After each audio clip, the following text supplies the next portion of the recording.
شما از زردی دندان خود و سیاهی دندان خود شرم دارید؟ غمگین نباشید. طبابت این دندان های خنک گرفته و این چونین سفید کردن دندان ها، این چونین راست کردن دندان های کج شده، دکتری دندان در فدراسیای روسیه شهر مسکو در رقم های روی اکران بوده در تماس باشید.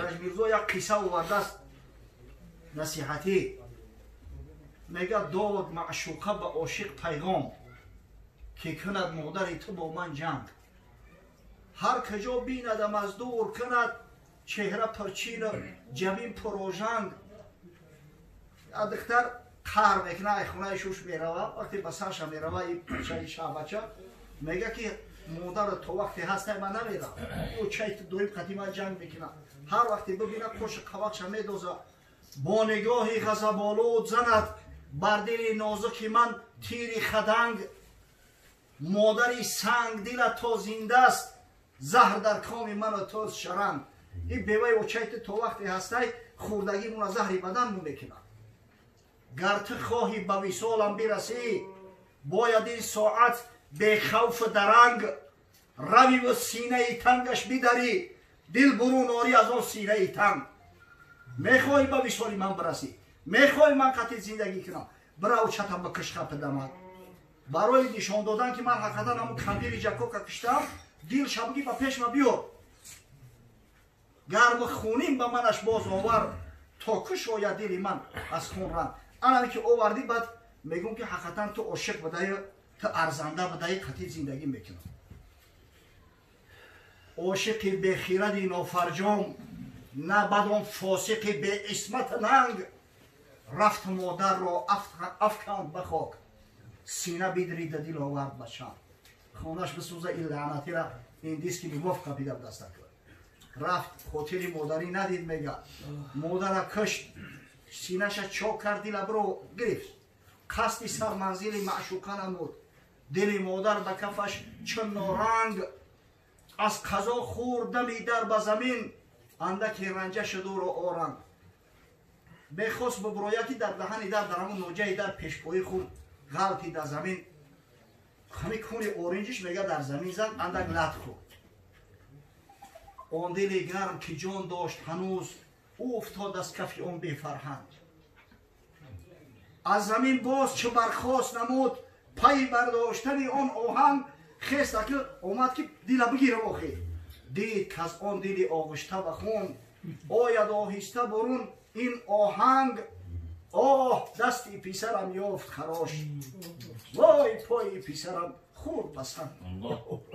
ایره ببین ناشگری تری پیسر شود. این شوری تری پیسر که در غضب پروردگار گرفتار بشود. البته این شعر رو به مبالغه نبشود، اما من خشم و درازی بشود. سبحان الله. خاصتا مادر این نقشی که با مادر داره، پدر حتی این نقش نداره. در اسلام نقش مادر به نهایت بزرگه. درباره احترام پدر و مادر، خدمت پدر و مادر خدای تعالی میگه و خاصتا مادر از ذکر میکنه. حملته امه وهنا علی وهن. مادری بیچاره میگه این فرزندم 9 ماه کلان در شکمش گرفت، بعد از اون تولدش کرد و فی ساله فی عامین، 10 سال دیگه این شیر بچه را شیر داده است، کلان کرده است. حق مادر در اسلام از حق پدر بالا نیست. حدیث متفق علیه است. بخاری و مسلم از حضرت ابو هریره روایت میکنند که جاء رجل الى رسول الله صلی الله علیه و سلم. مرد نزد حضرت رسول الله صلی الله علیه و سلم تشریف آورد. میگه سوالش کرد که یا رسول الله من احق بحسن صحابتی، از میان همین مخلوقات همین مردمی که همراهش زندگی میکنم از همه بیشتر حق صحبتی مرا، حق خدمتی مرا کی داره؟ از همه بیشتر خدمتی کی نکنم؟ حضرت گفت امک، خدمتی مادر کرد. با سوالش کرد ثم من یا رسول الله، فهمیدم بعد این جان قبول، بعد این با خدمتی کی نکنم؟ حضرت باز فرمود امک، خدمتی مادر کرد. باز سوم بود یا رسول الله گفت خدمتی مادرم بدی به جان میکنم، سخن شما برای ما قانون است، باز خدمتی کی نکنم؟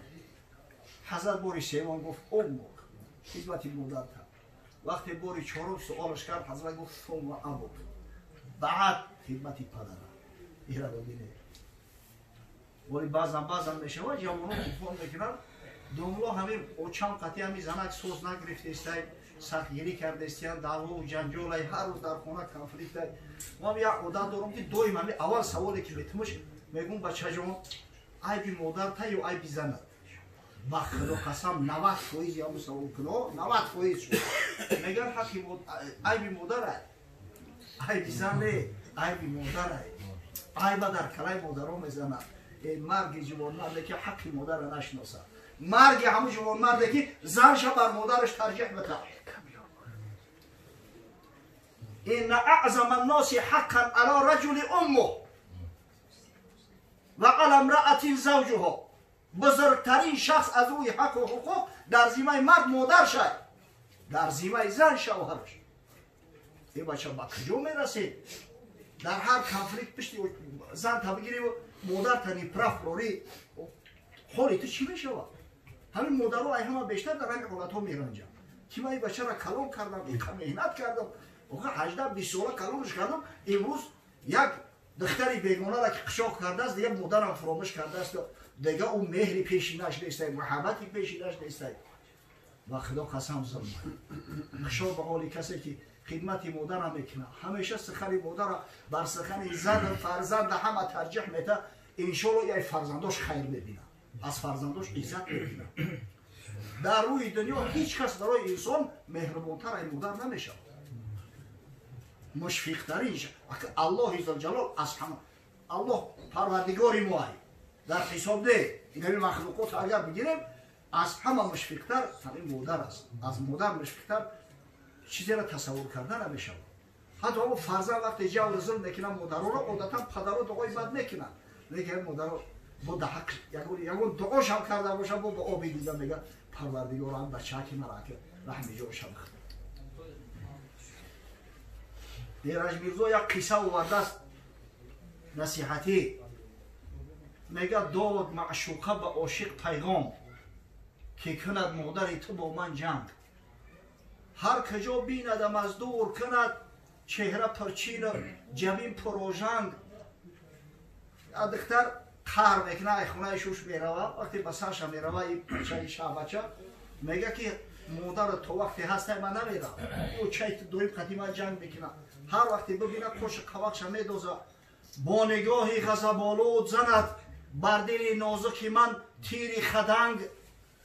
مادری سنگ دل تو زنده است زهر در کام من و تو شرنگ این بیوه و چیت تو وقتی هسته خوردگی مون زهری بدن مون میکنه گر تو خواهی به وصالم برسی باید این ساعت به خوف درنگ روی و سینه تنگش بدری دل برون آری از آن سینه تنگ میخوای به وصال من برسی میخوای من قطع زندگی کنم برای چتم به کشخه پدمد برای نشان دادن که من حقیقتا همون کندیل جکو که کشتم دل شبگی به پیش ما بیار گرم خونین به منش باز آور تا کش آید دل من از خون رنگ انا که آوردی بعد میگم که حقیقتا تو عاشق بدهی تو ارزنده بدهی قطع زندگی میکنم عاشق به خیرد نافرجام نه بدان فاسق به اسمت ننگ رفت مادر را افکند به خاک سینه بدرید دل آورد بچم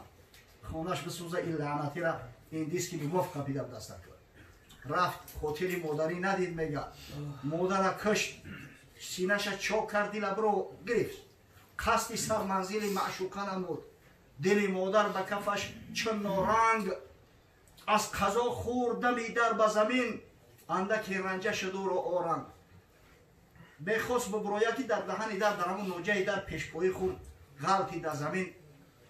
همین کون اورنجش میگه در زمین زد اندک لط خورد آن دل گرم که جان داشت هنوز او افتاد از کف آن بی فرهنگ از زمین باز چه برخواست نمود پی برداشتن آن آهنگ خیست که اومد که دل بگیره واخی دید که از آن دل آغشته به خون آید آهسته برون این آهنگ آه دستی پیسرم یافت خراش وای پای پیسرم خور بسن اینا ببین ناشگری تری پسر شود این شوری تری پسر که در غضب پروردگار گرفتار بشود البته این شعر رو به مبالغه نبشود اما برای همین تعلیم که متاسفانه امروز در جامعه زندگی میکنیم که به طریقی باید شاید به قدر پدر و مادران نمیرسند خدمت پدر و مادران نمیکنند اگر همین تمام عمر خدمت شروع کنی والله وقتی از دنیا رفتن کو باز هم بشینی فکر میکنی ای کاش که همین وقت بهوده ضایع نمیگذروندم ای کاش که در کوچه لقلق نمیکردم و میومدم پیش پدر و مادرم دستکاشون رو بوسه میکردم کمکاشون رو میمالیدم با خدا قسم کسی که تمام عمر خدمت کرده است بعد وفات پدر و مادر با همون میبینی که در دلش یک چیزی هست ایده این کارا که نکردم این کارا که نکردم یک روز و چند بود که بچه‌ام بگی بر خونه خویش نبرم گفتم با چه حالی وقت ندارم ولی بیکارتر شدم کاش که همونجا میگرفتم میبردمش ناشکری همین کار دنیا شود ناشکری همین زندگی شود کاش که میگرفتم میبردمش خدا رحمت کنه مسافری پدرمونه در خونه هم بدم وقتای بیماری خیلی ملو مردم میگردن که معرکه و ایسوس و بعضا شب و دیر میومده تون نمیومدم خوب نمیکرد و یه روز اومده بود بچه‌م دیر شده است ساعت 12 شده چی که دیر کردی گفتم ابی خیلی سوال جواب شد دیگه کشته نتونستیم خیلی صحیح معرکه اومدم به ارادت رفتم به اجازت چخیل بکنیم او گم صحیح معرکه رو نمیگم که پدری مسافر مرا این توها زیر وقتی به او بدیدم معمولا یاد اومده نمیتونم راست میگه خیلی معرکه یا پدرای نمیره کتیش پیشینی چهار تا چخچخ کنی آدم بیمار شب و روز در بستر یاد میکنه نبی صحبت یاد میکنه برای مصاحبت برای صحبت برای خدمت ای همه حقی بیشتر حقی پدر و مادر خداوند رحمت مغفرت کنه مادرم فرزندان را تربیت کرد خدمت کرد فرزندای برای جامعه داده است که همه الحمدلله خادم شریعت همه شخصیت های معروف و مشهور هستند نقطه هستند انشالله گوری مادر گلشن است و دعا و تلاوت قرآن و عمل های نیکی ایشان قاری عبیدالله و ایشان قاری محفوظ الله و ایشان قاری امردین و برادراشون الحمدلله یا با فرزندای قاری دارن و مادر با نوسوهای قاری قرآن و حافظ قرآن دارن انشالله تا وقتی که هستند تا وقتی دعا میکنن در حق مادر حصه خچه از همین طاعات عبادات البته که میگیرن همین مثل آدم زنده چخیلی که آدم زنده طاعت عبادت میکنه حسنات جمع میکنه الان شخصی که بعدی سری خود فرزندای صالح در راه صالح مونده است البته که از ثمره عبادات اونو فیض میبرن خداوند مادر رحمت کنه در روحای جنت مستقر گردونه پروردگار برای کسایی را که نعمت بزرگی را داده ای که در 30 سال جوانمردی پدر و مادر یا پدر یا مادر و بالای سرشو هسته خداوند را غیرت بده همت بده انصاف شو بده که به قدر او را برسن خدمتشون بکنن و به دعای پدر و مادر از دیدار بی مثالی تو از صحبت علمای حبیب محمد صلی الله علیه و سلم